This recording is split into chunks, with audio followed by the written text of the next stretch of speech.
letters to his parents that he never thought some grubby scholar would leaf through. He was just the same man as in the pulpit. And the more I got to know him, the more I saw how all-round full of life Spurgeon was. He wasn't just a marvellous preacher. He wasn't simply a large presence in the pulpit. He was a great man. He was a large presence in life. I saw he went at all of life full on. He was a big-hearted man of deep affections. He wasn't just passionate when preaching. He was tender-hearted in life. I saw Spurgeon laughed and he cried much. He read avidly. He was intellectually curious and hungry. He was a man who felt deeply. He was a zealously industrious worker and a sociable lover of play and beauty. In other words, he was a man who embodied the truth that to be in Christ means to be made ever more roundly human, more fully alive. Now, if you've ever read a sermon of his, and if you haven't, you must. If you've ever read a sermon of his, you'll know he was an unmistakably earnest man. And yet, earnestness and zeal for Spurgeon were never confused with gloominess and melancholy. It's telling and very fitting that a whole chapter of his autobiography is entitled Pure Fun.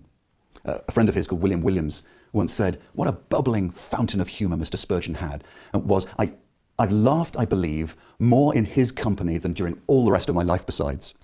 And few it seems expected to laugh quite so much in the presence of this zealous pastor. And Spurgeon knew this, and he seemed to take an almost impish delight in springing comedy on those around him. So grandiosity, religiosity, humbug, pomposity could all expect to be pricked on his wit. But most essentially, Spurgeon's sunny manner was a manifestation of that happiness and cheer which is found in Christ, the light of the world. The light-heartedness he found in himself came from his clear refusal to take himself or any other sinner too seriously. Spurgeon held that to be alive in Christ means to fight not only the habits and acts of sin, but also sin's temperamental sullenness, ingratitude, bitterness, despair.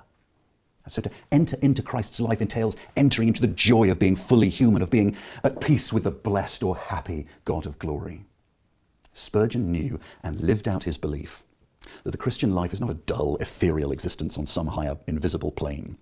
It is being heavenly, and it is being more full, more human, brighter, more involved, more lively. And so he would encourage his students. Here's what he said. He said to his students, "Labour to be alive in all your duties. Brethren, we must have life more abundantly, each one of us, and it must flow out into all the duties of our office. Warm spiritual life must be manifest in the prayer, in the singing, in the preaching, and even in the shake of the hand and the good word after service. Be full of life at all times," he said, "and let that life be seen in your ordinary conversation." But here's the million-dollar question. Here's the question that can put the airport pop psychology and self-help book business out of business. Here's the question. How did Spurgeon get to be like that? Because everyone wants to be that joy-filled, full-of-life person. So how was he so fully, so vividly human? Answer: by fixing his eyes on Christ, the image of God. And how relentlessly Spurgeon did that.